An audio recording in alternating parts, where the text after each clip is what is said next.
Designs. She's a graphic artist, photographer, and small business owner. Welcome, Jessi. Hi, thanks for having me. Would you explain for me what it means to be a graphic designer and what kind of projects do you work on? Sure. A graphic designer is anyone who creates visual concepts either by hand or by using computer software to communicate ideas that either inspire, motivate, or captivate different audiences. And what kind of projects do you work on usually? Sure. For the most part, I focus on print design, so I do everything from billboards to brochures to pamphlets to T-shirts, web design stuff like that too. I do social media, different campaigns for clients and things like that. Mm-hmm. The nice thing about being a graphic designer, though, is that you can work virtually. So some days I wake up and I just go to Starbucks and set up shop there, and I work all day there, which is kind of cool. What kinds of jobs can you find as a graphic designer or places that you can work? So you can either go nonprofit and work with different organizations for different causes. I specifically was working with an organization called CASA, which stands for Court Appointed Special Advocate. And with that, I did all the photography and graphic design.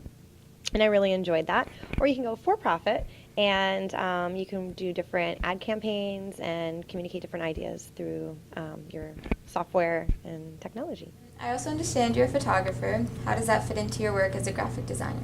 That's a great question. I actually love photography, and I started out doing photography as just a hobby, and it later evolved into a business for me. So for my company, I do photography and graphic design and education, and they kind of pair really nicely together. Every once in a while I'll get a client, let's say a couple that just got engaged, and they want to do save the date cards. So I'll photograph their pictures for that, but then I'll also lay that out and make a save the date magnet for them, and later on hopefully they'll call me back and I'll do their wedding invitations and maybe shoot their wedding too, which is kind of fun. So it kind of pairs nicely together. What inspired you, or how did you get into graphic design and also with photography? Well, back in high school, I always wanted to be an artist. I took all the art classes that they offered at my high school at Nottingham in Hamilton, and I took all the computer classes because I really enjoyed computers at the time. I took HTML software coding, and I took C++, QBasic, Visual Basic, things like that.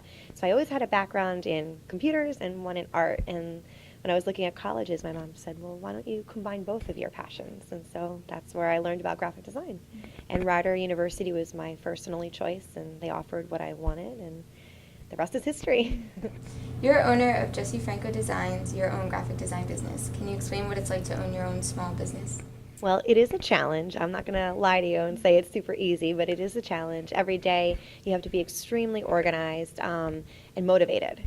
It's really easy just to wake up and have it be raining outside and not want to go outside and do a photo walk or anything like that. But it's really important to have a workflow and a very organized schedule of what you need to do each and every day. And you're really in charge of your own business, so the days that you don't work, you don't make money. So that is a nice motivation right there too. Can you describe what your typical work day is like? Sure. It depends on the day of the week. Every day is different, which is why I love doing what I do. Some days I might wake up and edit photos, and then I might drive across town and do a photo shoot, and then I might drive back to Rider and teach a private lesson near the campus, or I might edit photos or design a brochure. The nice thing about my job is you get to do so many different things and help so many different people that every day is new and exciting and nothing's boring, which I like. What kind of education/courses did you take to get to where you are today? I took as many art courses and graphic design courses that Rider offered. I also had a background in theater, so with my theatrical background, I was able to help the artist community. And my first job out of college, I worked at Westminster Choir College, where I did graphic design and photography for the arts, which was a beautiful match.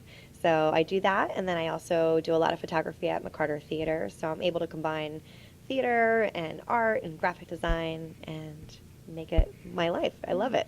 What would you say are the skills that are required in your position? Most people would think that being an artist is the number one skill set in my position, but I don't actually think that's true. I think the first thing is motivation. You have to be highly motivated. You have to be extremely organized. And then on top of that, then the art kind of falls into play. Anyone could be an artist. Anyone can go on YouTube and find a video on how to create something or how to do something. But it's that motivation and that organization and that passion. You have to have a passion for what you do. And without that, you wouldn't be successful. So I think my success comes from being passionate about art, passionate about teaching and photography, and then that everything else just works out. What is the most rewarding part of your job? I think meeting new people. I love people. I love talking to people, and I love just communicating ideas with people about art. And so I think the most rewarding part of my job is meeting the new people and helping people achieve their goals for their companies. What would you say is the most challenging part of your job? I would say the days where it's just kind of hard to get out of bed. I might be sick, or it might be, cold, rainy day, and I don't want to get up. That's the most challenging part because you have to be a self-motivator. The days where I am sick, you can't be sick if you own your own company. You don't make money, So I'll bring my laptop into my bed and I'll just, design from my bedroom or, or the couch or whatever. And it's just, sometimes I find that the best way to stay on top of myself and keep myself focused is just to get up and put on a nice dress and dress like I'm going to an office, even though I'm, in my kitchen. So that is the best way to stay focused for me. Are there a lot of women in your field? Yes, there are, and I love that. And another thing about my field with graphic design is that there are so many women, but it's such a nurturing environment that it's not really competitive. We all like to help each other and collaborate and share ideas. A lot of the women in the Mercer County area I'm friends with that are graphic designers, and we're actually starting a creative group locally to meet up at Starbucks and share ideas and, oh, what are you charging for this? Or what should we, do for this? Or I have 5 logos. What's your favorite? And it's a really great, nurturing environment, and I love it. Was this the job you always wanted to do? No, not really. I always wanted to work in PR, and I wanted to have a great job in the city, working probably in New York or Philly, and that didn't work out. And I'm happier now because I heard the commute to New York is long. So I'm actually really comfortable and happy where I am. How did you find out about this job? Well, I had started freelancing as a sole proprietor about 15 years ago, and my first client was someone at Rider University, and he asked me to make a PowerPoint for him, and from that it kind of grew to, oh, will you help my friend? And I started helping other people, and more people started calling me, and then one day I said, well, I kind of like this. I like what I'm doing, and so I decided to become an LLC and start my own business and do that full time. Did you have any role models growing up? My mom. She's my role model. She is super energized. She's like the Energizer Bunny, and she's super energetic about, just meeting new people and, self-promoting and just following your passions and your dreams. And I owe her everything. She actually works with me on photo shoots sometimes when I need a second shooter for different things that we're doing. And I taught her how to use my camera, and she'll come out with me and she'll shoot, and she won't let me pay her, so I make her dinner. And that's nice. So for my last question, do you have any advice for girls my age? That's a great question. Absolutely. The first is to get as many internships as you can, or if you can't get an internship, try to find somebody in the field that you want to work in and try shadowing them. It's the best way to see what you like to do and also what you don't like to do. You don't want to go down the wrong path and end up working in a field that you don't like, So I think trying different things. When I was in college, I had 4 different internships, and the first one was something that I really didn't like doing. I liked my work. It was at a hospital, and I was doing graphic design for a hospital, but I actually got sick every day because of the germs, and so I realized maybe working in a hospital is not for me. But it's just great to try out different things and see what works best. The second piece of advice is to network with everybody.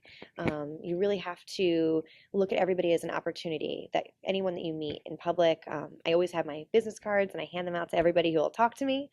Anyone can help you achieve your goals, and you might help them too. The third thing is to be your own CEO. So no one knows your greatest skill set more than you, and your strengths and your weaknesses. Your family might, but you really know your best skills. And so promote yourself, but also stay humble. It's very important to stay true to yourself.